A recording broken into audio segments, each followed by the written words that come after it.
Oh, Professor Moriarty. Not that I wish to appear inquisitive, but to what am I indebted for the pleasure of this visit? Scotland Yard will be interested. It's very convenient for me to have Scotland Yard think that I'm still dead in Montevideo. I never dreamed of fooling you. Thank you. The thought occurs to me, Mr. Dead in Montevideo, that there are some advantages of living within the law. You are very coming to the fixed here, aren't you? All right, you're listening to an episode of Transparency and Merit. A good topic tonight. Aren't they all good topics? Ego is a hell of a drug. Thank you. That it is. It is.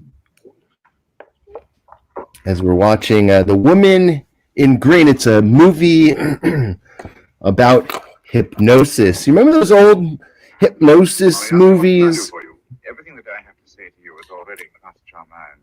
Where they'd sit on the couch and the doctor would take them away to somewhere of suggestibility.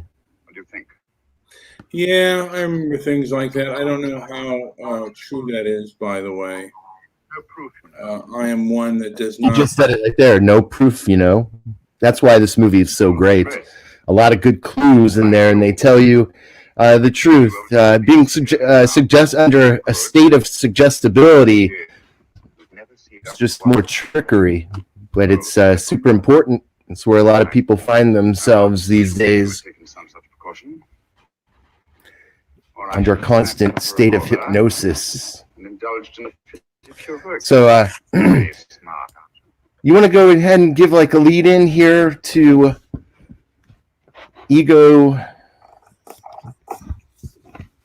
Well,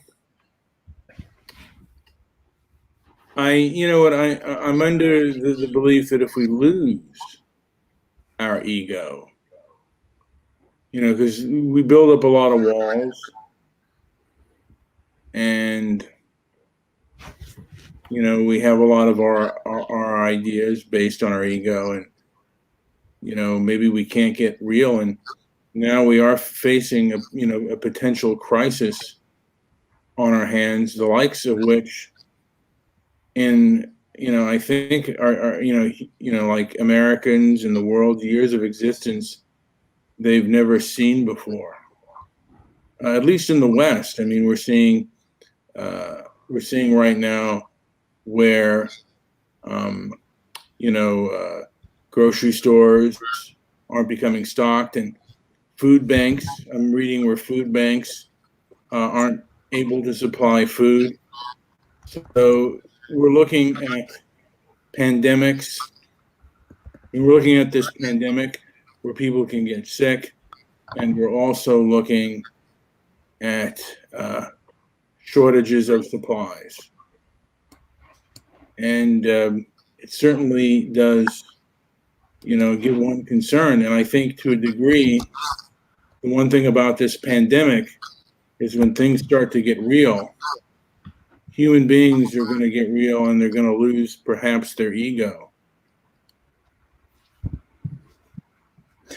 All right. And when you let's get down to tangibles. When you're talking about losing your ego, am I putting a tooth? Am I pulling a tooth out of my mouth and putting it on the table?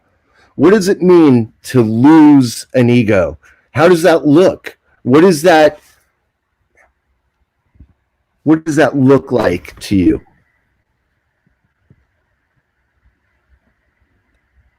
When you're in pain, when people are in pain is when people are the most real, at least from my experience. And that's when, because I consider the ego to be kind of a facade, a false front. And then when somebody either is in tremendous physical pain, or if they're in tremendous emotional pain and they lose something very important to them, they're just in that moment. And I've never been starving, I've been hungry, but that's when you're real. Hey man, I need to get something to eat. I'm real about my desires, and maybe that might be a part of ego. But the other stuff that's fake or false all falls by the wayside when real concern for well-being, for for your survival. So I wonder if you consider that there's like a fake ego. So, in my from my perspective, people have misunderstood and misused ego, because we all need power, right? We need gas in our tanks. When we get up in the morning, we have a full tank of gas. We've just slept and we're ready to get up and go take on things. Well, throughout the day, you need to recharge. You need to keep that tank at a reasonable level if you're going to maintain your peak performance, as they call it. And I think ego is an economy system. And so we have the cards we're dealt, and whatever cards you are given, you've got to make the best of those cards. Developing a sense of empathy. I can't say for sure empathy is a real thing, but I know it helps me survive in this world, to understand how somebody is feeling and what they're going through. So in my view, ego is a something to strive for. It's something that makes you stronger, and we have this continual process of patching our ego, because it's continually getting struck down, or our gas tank is continually lowering, and we've got to keep that replenished in order to achieve our goals and to work at our optimal levels. That's just how I see it. I've never seen ego as a bad thing. I've always seen ego as something that I can get better at. It's kind of like any skill that I've had. It's something that I've wanted to harness, and I've also likened it to, and I say this more about in America, with drinking, and in foreign countries, like in France, we'll use France as an example, where children are given wine and they're taught what the effects are, what it can do, and so when these children become of age, alcohol isn't usually a problem, and alcoholism is lower. Here in America, we've repressed that education, and basically given the now child who's now of age that ticket to ride, and it can drink. And so what you see is binge drinking and mishandling of alcohol, and alcohol to cover up problems, and so it becomes this sword that is used in a bad way, or can be used in a bad way. And I think ego is a very similar thing.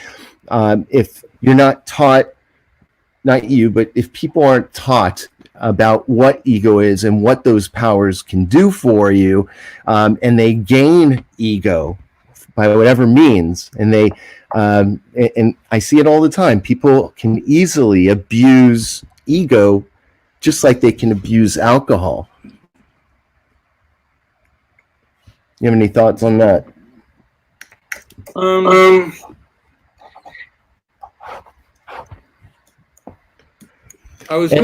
I thought about reading the chat, and I will do that later on. I think we should maybe. We'll get there. We'll get there. We'll get to the chat. We keep leaving chat comments, and we'll get to it in a minute. But you're saying, if you're dropping your ego, what is going to make you strong?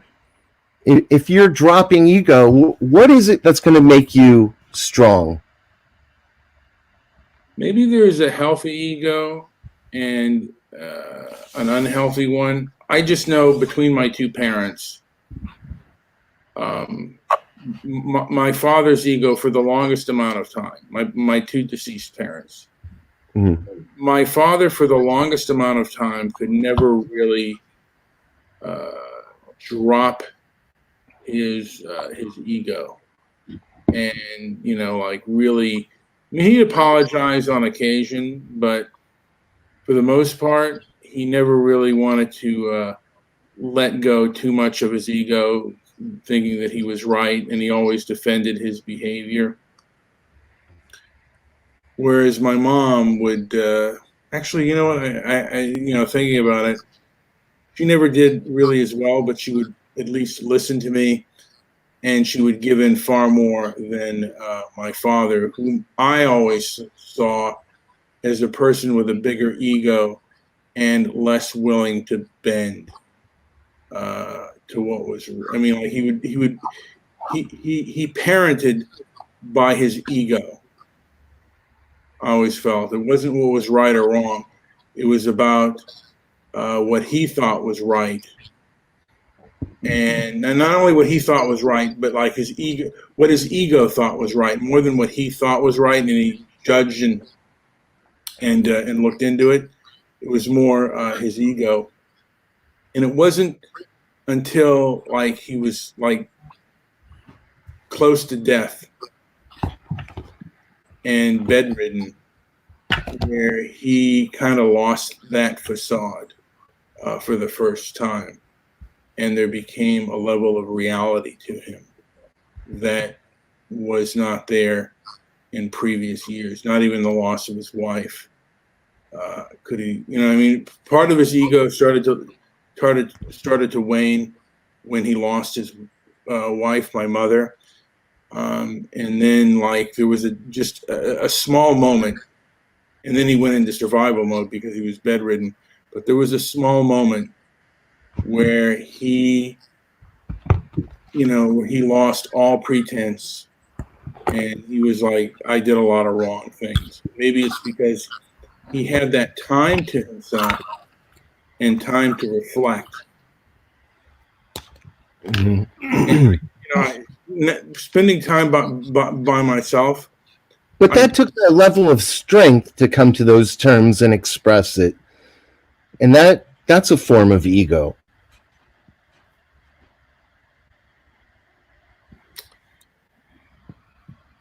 Maybe. I felt it was because for me, it looked like he was dropping. He was dropping his guard down, and it was through his ego where that guard was up, and he always he always knew what was best, and knew what was right for everyone. And I think this country, a lot of people think they know what's best for everyone. And one of the reasons I have a problem with censorship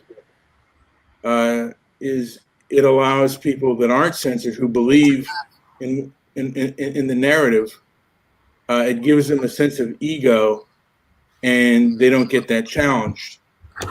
And it does allow for egocentrics and narcissists to have a lot of control. And it's one of the biggest dangers that I see, particularly the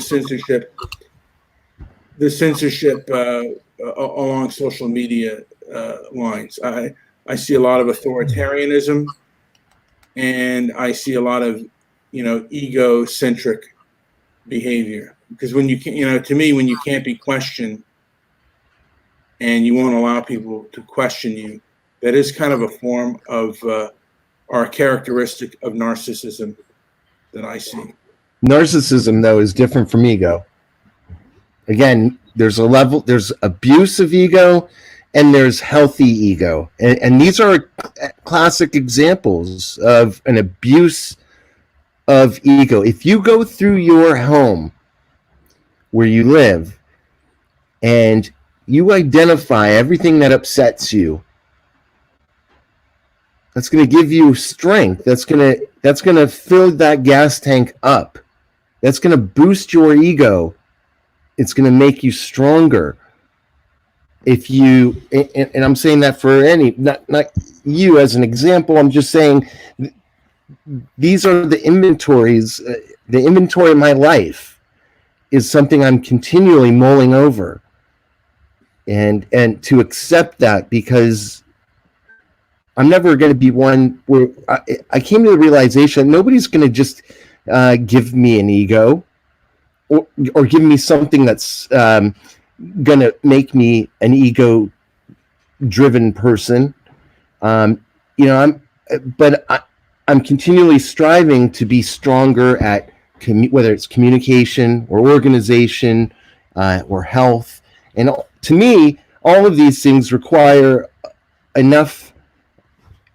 It takes courage and ego to be able to put those things forward and allow them to be scrutinized. Nobody can scrutinize me if I've cleaned my car. Nobody can scrutinize the way I take care of my car. I have a sense of pride over that, and that inherently is going to give me a boost and more ego. This is how I see it.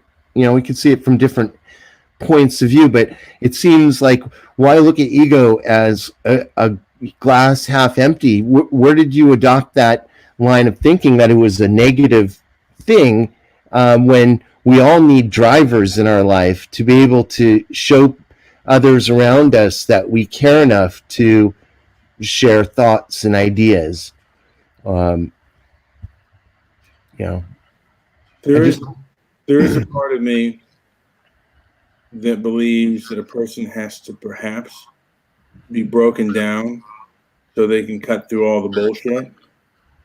And, where perhaps a healthy ego can be reborn. But you have to, do a lot of work. If a person has an unhealthy ego and it's built on a facade and lies. Paper thin. You're right. So say one thing and you're stuck and you're not able to remember, or maybe it's people lie, or people do a lot of things to give them that false sense of ego. I agree all the way. And one of the things, in fact, what I see out there is so much fake news, and those are ego vampires. People fall for it, and you have a lower ego now. It duped me. I saw that story and I believed it. And that's something that makes me reel inwards and not have a larger ego. Now, seeing a story that something, that information that's given to me from whatever source, and if it's something that resonates with me and empowers me with some knowledge, then I have a stronger sense of self. I'm more energized to share that, and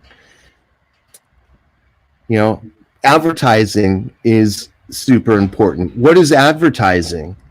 It's getting your attention. Getting your attention has so much energy and ego in it. And good advertising campaigns can take you out of that and interest you in that product.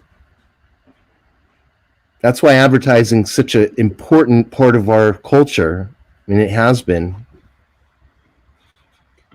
One of the things that has made me angry, I guess, is I feel that like the people that are censoring these social media are protecting, and they are protecting and they are promoting people with an unhealthy and false sense of ego that is based on, that is based on a false deck of cards. We're dealing with people whose ideas are really that of the paper tiger. And I'd like to know why Darren thinks ego is the enemy. Again, misuse of ego. Look at the title of our show. Ego is a hell of a drug. And a drug can be a bad thing, but a drug can also be medicine. And I think ego is in the same class. I don't know how you think on that, Brian, but I don't think it's the enemy as much as it is education is still the enemy, and it's gotten worse. People need to be educated on harnessing a power like ego and using it for good. Confidence. How do you gain confidence? How do you gain confidence without a sense of ego? What are you confident about? If I clean my room and it's spotless clean, my ego improves. I'm proud of that. But and it's confidence. It's confidence that somebody could walk in and walk out not holding their nose or whatever it is. So I think they're intertwined. I don't see them. I don't see confidence and ego as they're not able to play together. They go hand in hand to me. That is an interesting point, and I'm open to that idea. And yeah, I think I, to a degree, know where you're going with it. I mean, but ego is earned. If it's, I think your problem, and I could be wrong here, but your problem is with a false ego, an ego that is based on lies. Like there are a lot of people out there that, kids think they're going to be, they put all their eggs in a basket, and their ego, a lot of high school athletes think they're going to make it to the pros someday. And they get their ego on how good they are as an athlete. And, some of them make college, some of them don't make college, and probably, less than 1% of them make the pros. And they get their ego popped because of that. And then a lot of times they just fall from grace. So you can't base your ego on false things, and you also have to be grounded in reality. My father would get really up. My father was, in the film industry, and he'd get really up on this script's going to be sold, this production company, I've got this person. And then always, inevitably, his ego would be absolutely popped, and he would be in the dregs. And you couldn't, you couldn't talk to him one way or another about the best plan of action, because his ego he would get either very high or very low. And there was no stable in between. And it's that stable in between that you need to sustain yourself and sustain what is needed. Mm-hmm. That healthy medium in between ego and, that healthy in between ego and reality. And if your ego is not based in reality, and if your ego is based in dreams, not of what you've actually accomplished, then you're not going to be doing any good. It's not going to do you any good. So your ego, I think, has to be based on real accomplishments, and not dreams of, oh, I'm so good, because a lot of people in the entertainment industry, a lot of them, they may pretend that, oh, I'm not, oh, shucks, but in reality, they think, you're not going up on stage and singing or performing and thinking that you're not, the cat's meow, that you're not the best thing out there. And a lot of times they're set up for failure. Or they're really, their bubbles get really bursted when they're not, when they don't, when their careers don't take off the way they think that they should. But I mean, that's their belief.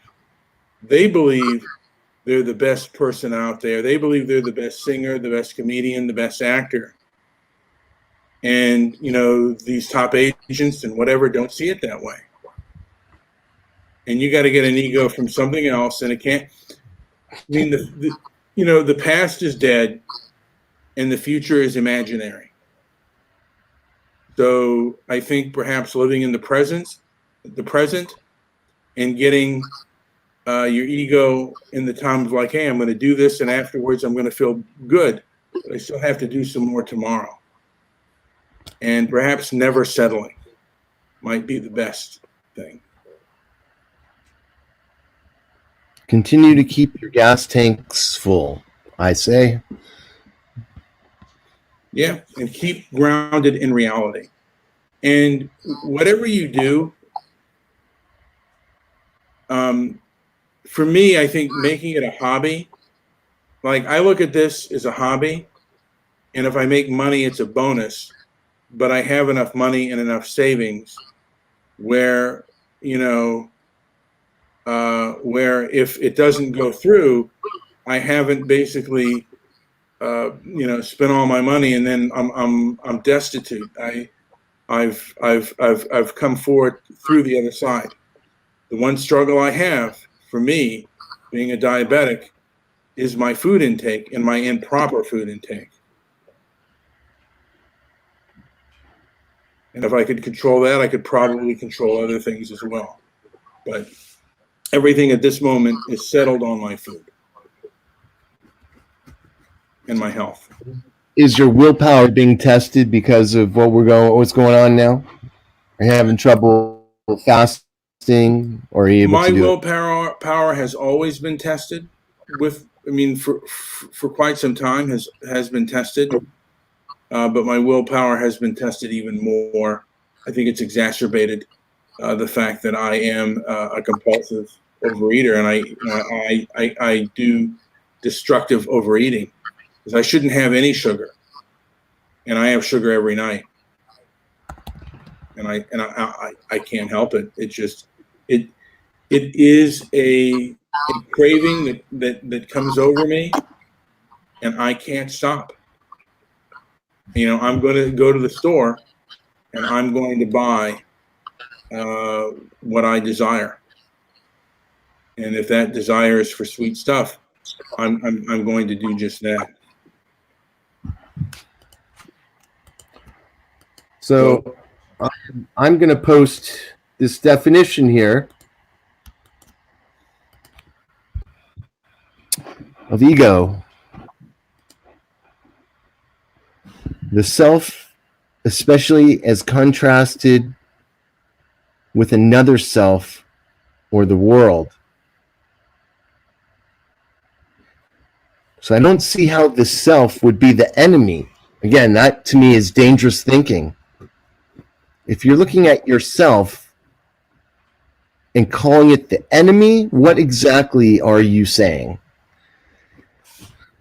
Well, self and selfish. And if you look at yourself, like if I look at myself next to my bed, then if I expand that next to my bedroom, I'm smaller. If I expand that next to my apartment house, I'm even smaller. Like my apartment house, I'm smaller than that. I expand myself to my apartment building, I'm smaller than that. If I expand myself to the block, smaller than that. If I expand myself to the city in which I live, smaller than that. If I expand myself to the state, smaller than that. If I expand myself to the country I live in, smaller than that. If I expand myself to the world, smaller than that. And if I expand myself to the entire universe, I am less, than a blip on a screen in the reality of things. So to a degree, not having that ego kind of grounds me in reality. I mean, life is rather short, and we don't know what happens when we die. We may have ideas on what happens when we die, and there are people that are convinced that we go to a better place, but that's all speculation. There's no proof. Right. And I say there's a fine line between the ego and what is confidence and self-esteem. And self-esteem is a confidence and satisfaction in oneself. So having self-respect. And so this leads down so many paths and real quickly, and is powerful in that it's divisive. Again, there are people who believe in God. There are people who deny existence of a God. And that's just the tip of the iceberg. Yeah. You know, it looks down from there. But I think those are kind of at the edge of it. You know, that definitely has a role. Religion would definitely want to crush it out of you, as would a lot of psychoanalytics. Which is one reason I've been so at odds with psychoanalytics. I was very disappointed in the rules of psychoanalysis, and it's a pretty big letdown when it comes down to it. Well, a lot of people have been let down by the rules of psychoanalytics and the like. I mean,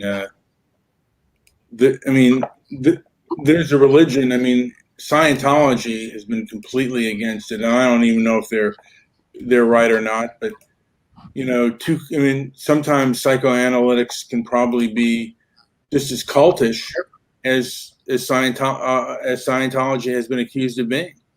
No question about it. I'm in 100% on that.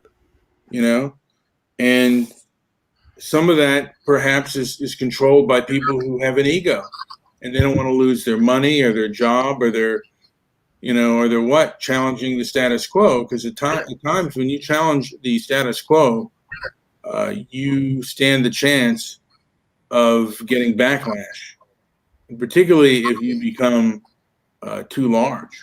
You become too big, there's going to be people that want to stop that message, and this has been very clear with regards to social media. There were certain things that the powers that be didn't like what people were saying, and then all of a sudden the powers that be said, "Wait, we can't have this, and we're going to use terms and play with the words so we can stop these people." And my opinion has always been a lot of these people are driven by their egos. A lot of the censorship is driven by people with unhealthy egos, where they can't be challenged, and they refuse to be challenged, and they refuse to be criticized. And that is a problem for me. And I have a lot of, and perhaps because of my issues with my father, I have a lot of problems with that. And it puts a lot of anger in me, because I feel that these people are being very abusive when they're doing what they're doing. And then sometimes when I think about it, it tends to make me rage very angrily. And I probably shouldn't do that, but that's the way I feel.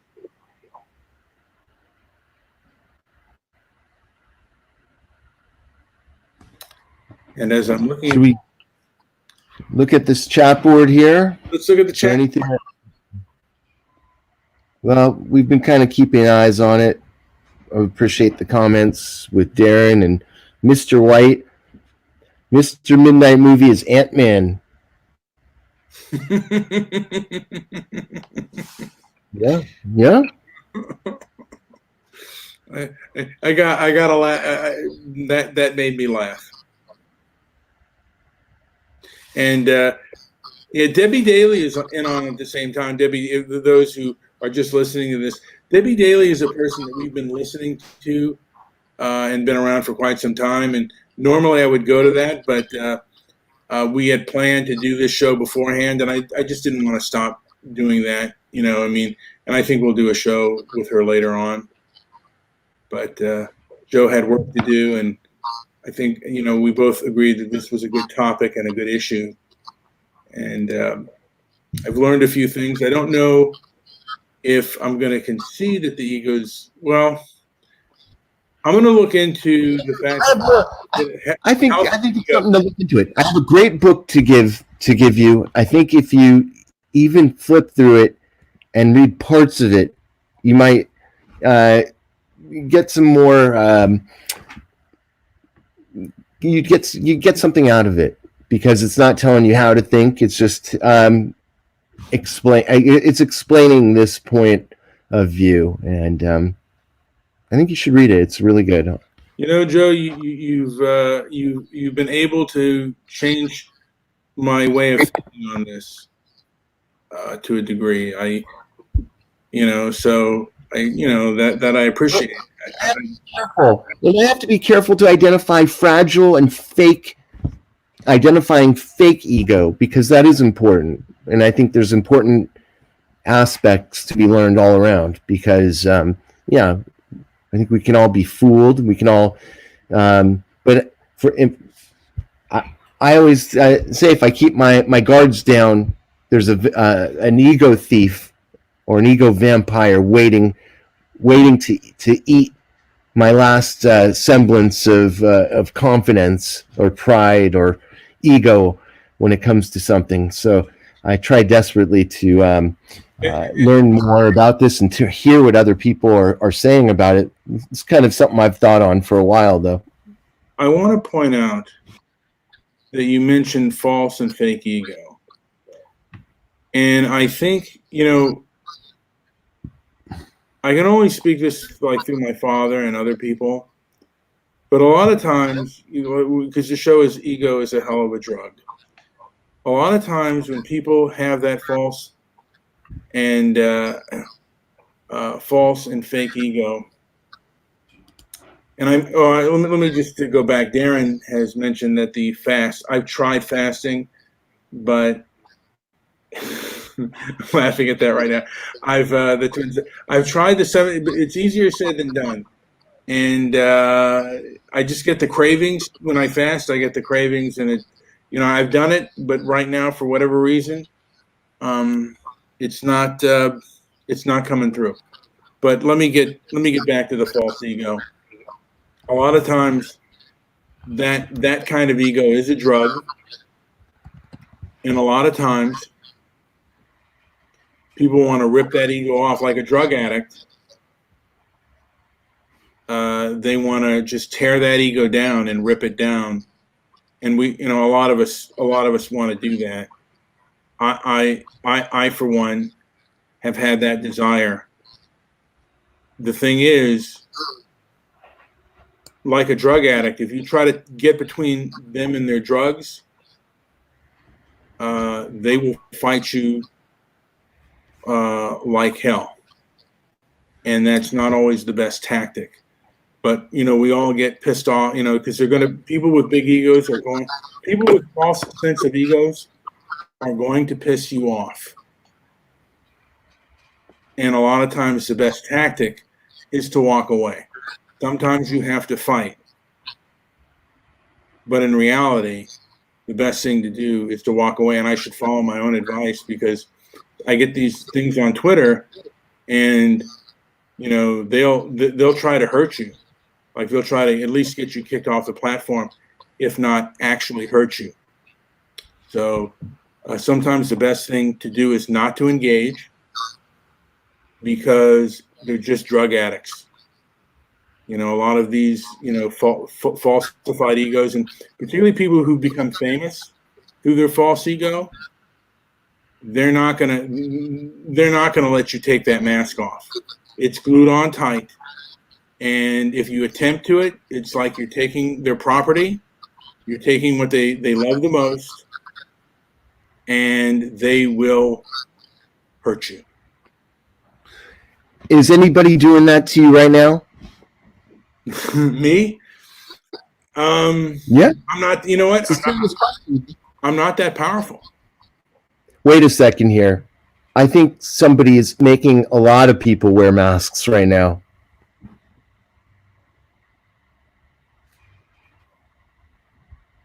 Really? Well, to wear a mask. Well, a lot of people. Well, there is the anti-ego mask, which is the shame mask, or the I don't mean you. I just mean us in general. We are. What do you think these masks are all about? They're not preventing the spread of a germ or a virus. I'll tell you that much. Well, yeah, they make us. Well, they do make people wear masks for health reasons. But if you're talking about, there is the cancel culture mask, which people make us wear, which makes people fake and not real. Because cancel culture has become very powerful. And the people that control and run who either give cancel culture its supply and help cancel culture are the ones that help cancel culture. They're not going to they're not gonna go down. I mean, you're not gonna, the best thing to do is to form your own group sometimes and talk to the few people that are willing to listen. But there was a time when I wanted to knock down doors. Hello, Debbie. I thought you were doing a show, Debbie. She was. I wonder if she's still doing her show. Is it already over? Oh, okay. Yes. But so she did a fast. She came at me for being a bad friend to you by ignoring you and letting you fend for yourself against Howard last night. Really? You know what? I thought you were on the same page. You know what? I actually, on the issue of China, I actually agree with Howard. I see that you're even calling for a what was it you posted on Facebook? What did you ask for to boycott? You're asking for a boycott on Chinese products now. I'm leaning towards that. I'm leaning towards somewhat of a boycott of Chinese products. And, like I said, to me, I want a real and honest discussion.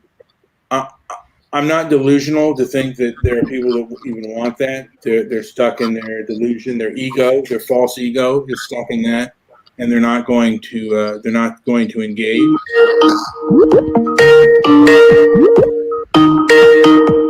you going to answer the phone? Hello, Debbie. Hi, it's me, Debbie. How are you? How are you?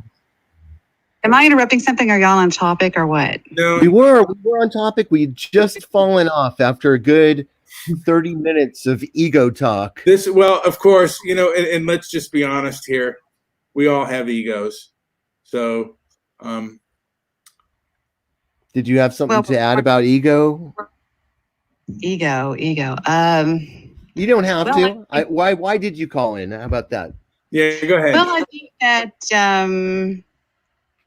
ego is something that most of us could use a little bit more of. A lot of people have such a defeatist attitude and such that was my whole stand tonight, Debbie. You're with me. I didn't expect that. Brian saying to kill the ego. Darren said kill the ego. Ego is the enemy, and I would totally disagreed, and I'm glad that you're on point with this. But go ahead. Well, my dad raised me to believe in myself. And a lot of people mistake that for ego when in fact it's just, they'll say she's narcissistic. Well, yeah, because I was raised that way. Y'all should be more of you should be that way. You should believe more in yourself, more in what you do. Believe in yourself more. Have gumption, stand by what you think and believe in everybody's ideas are just ideas. And so nobody's really wrong unless it comes to science or mathematics. I mean, but your father was a Marine, a former Marine, and basically the belief in the Marine Corps takes military training to another level. And from my understanding, all that false ego stuff and all that bullshit that you came with, they break you down first. They break you down so they can build you up to have a real ego from a false ego. Well, they take a lot back then, and I'm sure they still have the same creed. They would take some really fucked up people, and they would take them down because their parents, parents are bad. Most of us have really fucked up parents, but and they would re-raise you the right way. They would not let you talk back to them. They would not let you. They would discipline you to keep your bunk clean, which is like keeping your room clean. So a lot of kids are assholes, and they're like, we're going to raise you the right way, which is, the way kids should be raised, which is keep your room clean, do your homework, don't talk back, learn respect. And that was what was drilled into my head is respect, respect, respect. I mean, I called my father sir till the day he died. I mean, the actual day he took his last breath, I remember turning to him one day and I said, sir, because that's the way I was raised. And a lot of people think that I'm haughty or that she's narcissistic. Well, y'all should be more narcissistic. You should have more, quit being so trepid about stuff. But there is a reason I called in Mr. Midnight Movie. Okay. So go ahead and keep talking. I wanted to add to that because, and this may be a little bit off topic, but I think the nations that have conscription, which is a military draft, have done better at curbing the pandemic than those that don't, like our country and England and the rest. They're far more, like loosey-goosey with stuff and more individualistic and not really doing what is best for the group kind of thing. I mean, we lost, I think we lost a lot of our nationalism when we ended conscription. Okay, what was the question, Debbie? Did we lose her? I got a bit lost on where were you going with that? I'm a little lost too. I'm going that people follow directions in order and are less selfish when they've gone, and I could be wrong on that, but I've just noticed that countries that have a mandatory military service, like South Korea, have seemed to have curbed and are better at organization and getting things organized and done than those nations that don't. As far as this virus is concerned, I think that I had a kid that used to live next door to me. Actually, his grandparents lived next door to me when I lived in Plano. He was rotten to the core, and his next door to me was a couple named Jerry and Jan, and he owned a chemical company, and it's a huge company. And he had a daughter who had a son, and he was a monster, an absolute fucking monster. I mean, she would call him screaming, "Dad, I don't know what to do. He won't go to school." He was just like, "I don't want to go to school. Fuck him." He was horrible. And so Jerry, who was a veteran, went over there and took him by the ear practically and said, "Come on, you're coming with me," and signed him up for the United States Marine Corps. And he went in there. And about 2 years later, I was outside mowing the lawn, doing something. He said, "Debbie," and this kid came walking up. I didn't recognize this fucking kid. And I said, "Jerry," I said, "Oh my God, that's him." He goes, "Yeah, he's here. I want you to see him." And he said, "You know what the first thing he said to me when he got off that bus?" And I said, "What?" And he said, "Thank you, sir." This kid was a monster. And so, yeah, I do believe that it does make, and so I went through 20 years of that shit. A lot of people go through, 6 weeks of basic, 12 weeks of basic. I was with that shit because my father was a drill instructor. That's what he did in the Marine Corps. He was an actual drill instructor. He was one of those kind that said, "Welcome to hell." And so that stays with you. He had that mindset. And so we were raised like that. We had to line up. I mean, I swear, me and my two brothers, we had to line up, and just he'd walk down in front of us. And so that's where I get a lot of my core beliefs and my core values. And that's why so many people on the internet who are so fucking flaky and flash, and trepid, they hate that because they want that. But I can't. Does that make any fucking sense? To a degree. I mean, like the example, did you see any of those videos of people drinking beer out of the butt cracks these chicks drinking beer out of the butt cracks of other college things. That thing, that whole college thing on the beaches and stuff of Florida, I think, Oh, Jesus, fuck. 60, 70 years ago, if this virus had happened, there would be complete compliance from the populace. I mean, strong compliance. There would have been a few outliers, but on average, we would have all been on the same page. We would have been locked in, and we would have been social distancing.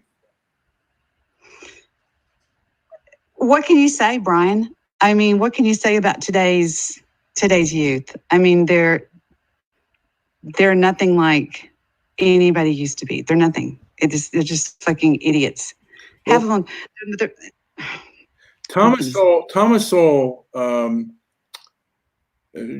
talked about the two blackouts, one in 1965 and one in 1978, and the behavior of the people of New York, and these things happened in New York.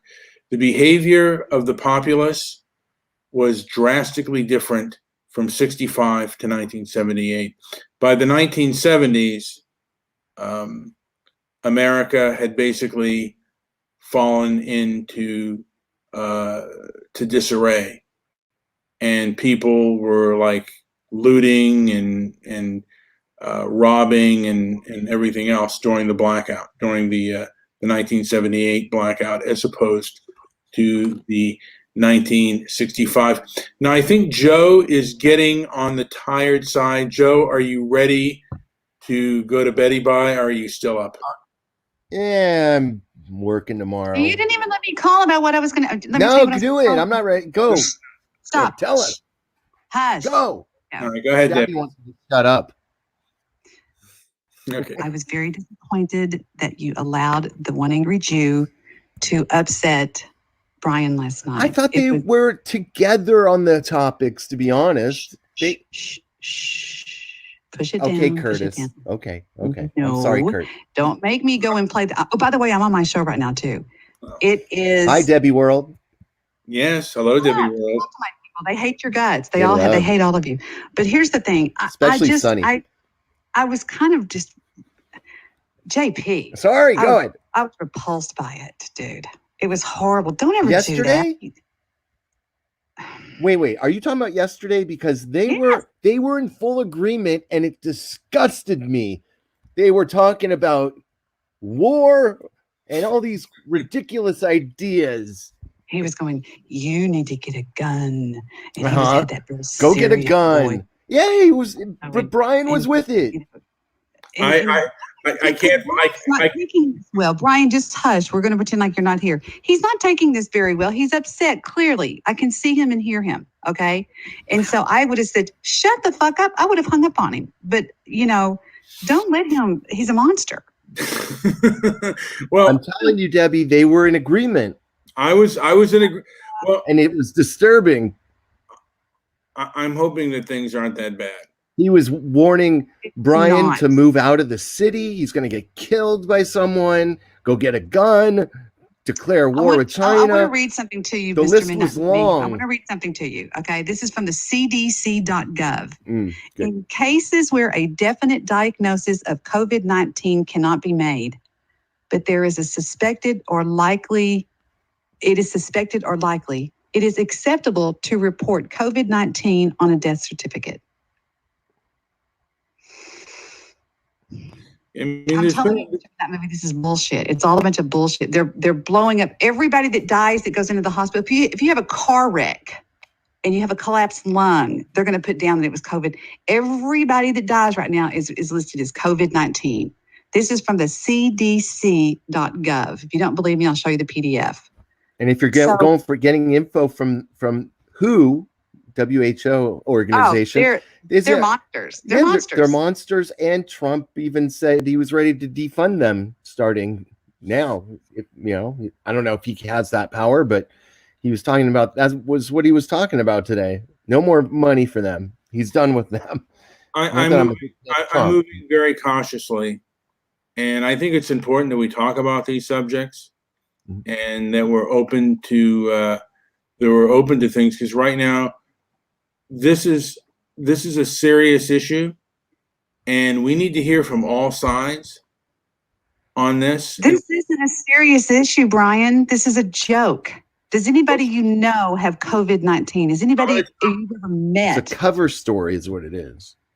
okay, I'm going to tell you, Debbie, I'm going to tell you why this is, even if it's a joke or if it isn't true or whatnot, still it has shut down the economy.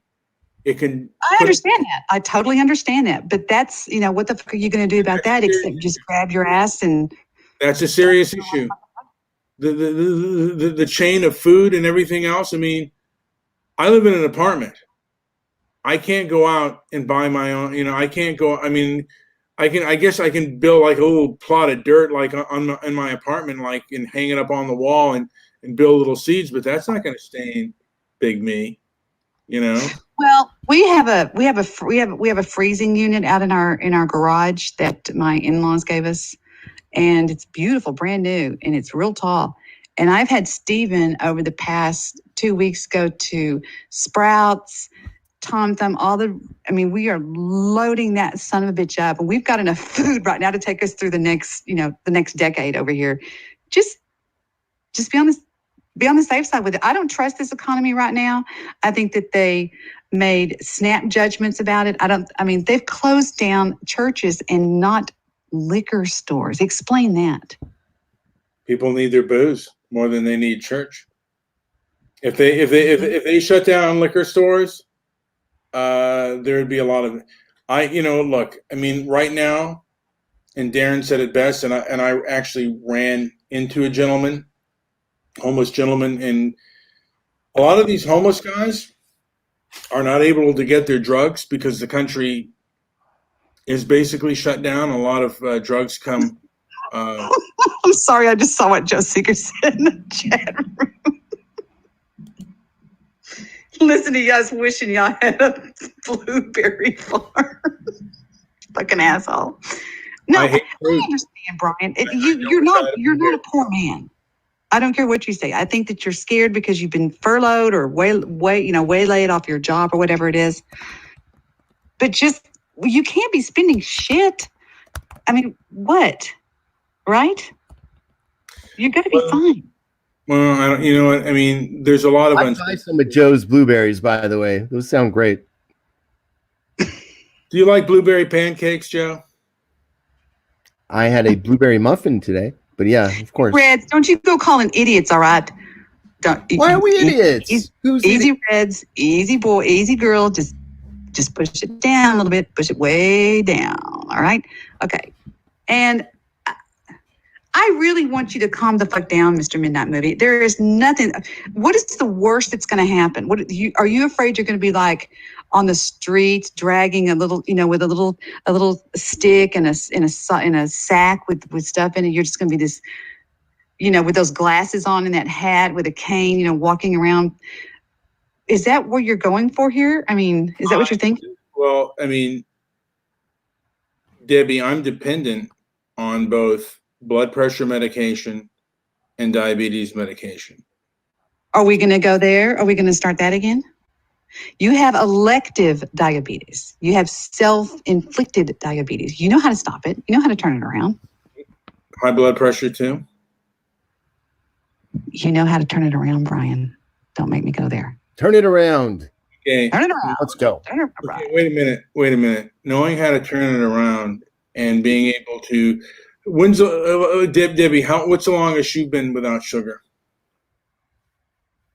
Don't you think Brian needs a heroin addict and a crack addict both know that they shouldn't do crack? It's easier said than done. I don't believe you. We were talking about the military. If I were to put you in the United States Marine Corps right now, do you think they would let you have sugar all the time? I might go AWOL. You know what? Probably not. Yeah, I mean, but that's the military is under force, and I would be forced to like. You can do it. You can do anything. You don't have to have sugar. You're not gonna die without sugar. You're not gonna die. You need a pants check on Brian. let me tell you something. I get cravings like you wouldn't believe. We all crave chocolate. You're nothing special. Quit thinking that you're this monster. Debbie, Just move on. Like I told you, move on to the next thing. Quit thinking about it and talking if about I it. lived with you, even your love couldn't stop me from going to the store and getting myself a big old candy bar. Well, yeah, I could. Yeah, I could. How could you stop me? Well, yes, I could. I'll take your keys away or something. No, but here's the thing. Just, it's like I told you, the more you get your mind off of it, the more your mind is off of it. You just got to change your mind. But you take my, if I was your husband and I was diabetic and I wanted some sugar, would you actually take my keys away? Absolutely. Because I want what's best for you. One day you'll thank me. I used to say that when I took the wheels off Steven's motorcycle. I said, one of these days you're going to thank me for doing this, because it's tough love. I mean, if I were a heroin addict, would you sit there and let me go get heroin? Would you? Would you let me go down next door to JP's house and buy some heroin where he lives over there in the ghetto? It would. You know what? I'll tell you something. I might just have to divorce him and just say, "Hey, I can't have you around, dude, because you're addicted." Because getting in between someone and their drugs is some dangerous business. And if you get in between, Let me tell you what. Lori Morgan died when she was married to Keith Whitley, who died of alcohol intoxication. He died of that whenever she went on tour. She would take the belts to their robes and tie their legs together at night so he wouldn't get up and go start drinking alcohol in the middle of the night. You fight for those people that you love to stop. You try to, that's the monster. Your monster is sugar and chocolate and sweets. That's your monster. That's your kryptonite. I would fight to keep you away from that, whatever I had to do. So yeah, I would. You don't know me. By the way, pay attention, okay? You know, it's a good point. You know, you don't want to get Brian and his food. Yeah. Brian, I would help you in so many ways. I would feed you. Wow. So many different things. I mean, I would help you. Don't turn that down. You need to shut up and let me talk to Brian. You're a mean man having that you come on there and scare him to death. I'm sorry, Brian. And I think, yeah. But well, there was a steak dinner, so you could have fed me. Like, I would have let you just shovel it right into my mouth, but you decided not to. Was it because of Joe? Was it because of JP that you didn't? I made a cake on Easter that was sugar free, and it was okay. But I don't want any of that. It tasted like shit, actually, but whatever. Joe can just film us eating. Like, you just served me some sugar-free cake, and then like maybe a piece of steak that you can just, because nobody would believe it. Like, if I would just met you by myself. Just not maybe listen to me, dollface. You could have some stuff, okay? If you had done good for several days, staying busy, not doing blah, blah, blah, blah, then I would say, let's go have a cupcake. Am I right? Why are you tempting me with a cupcake? Okay, don't think about that. Think about something else. I want to ask you about a movie called, I'm trying to get his mind off of it. I just watched it tonight for the first time. The fuck was it, Brian? It's an old movie. Oh, it was called Goldfinger. He's the man. Have you ever seen that? I didn't watch any of the other films that I tweeted to you. God. Did you? You're breaking my heart, Debbie. No, I'm kidding. I haven't finished them. Did you watch any of Sapphire? No. And Meet John. Mm-mm. I really like Meet John Doe. The same person that made It's a Wonderful Life. Very entertaining film. Really? Oh, I love A Wonderful Life. I think that's wonderful. But no, the point I was going to make about Keith Whitley. Keith Whitley was one of the greatest. Some people went down. They said he went down in history as one of the greatest country western voices in the history of country western music. He was married to Lori Morgan, that beautiful blonde, and she helped him and helped him and helped him. And then she had to go away for a tour, and he said, "Don't go." When she was gone the second day, he drank so much he poisoned himself and he died. Told her not. So see, she protected him from that monster, and when she went away, the monster came in and got him. You're a monster, Sugar. You would change to where you wanted to. Go to Muscle Beach. Go to Muscle Beach. I'm gonna go to Muscle Beach with a big stick and just look at all. Muscle Beach is closed down, Debbie. Oh, yeah. Who's playing that? You're going to get in trouble. You're going to get in trouble. Stop it, Joe. Don't play that. No. You're going to get jerked off the air like jerks. All right, I'm going to go back to my show. I hate both of you. Yes. Thanks for coming by. All right, we're going to wrap this one up, I think. I was getting ready to go to the party. Yes. Do a dance. And hopefully you're not wearing pants. Make it a lot easier. I saw Mandy's picture, and Mandy, I want to share cake with you after that picture. A nice slice of chocolate cake with chocolate frosting. Joe, what is your when you are eating cake? What is your cake? What kind of cake do you really like? I like a lot of different cakes. Have you ever German chocolate cake? Have you ever had carrot cheesecake? Yes, very good. Lots of different cheesecakes. Probably, I don't know. It depends on my mood, but I'll eat it all. I like raspberry, like a raspberry line in there. Usually helps. Darren and I shared a dessert. How was that ice cream, by the way? It's great. We went up to the Odyssey. They have great desserts. You remember the video store? Very romantic. Very romantic. Before the internet came around, we had Odyssey Video. Do you remember Odyssey Video, Joe? Yeah, of course. Right there, they hung around longer than most video play. They might even still be there. I doubt it. Who needs them?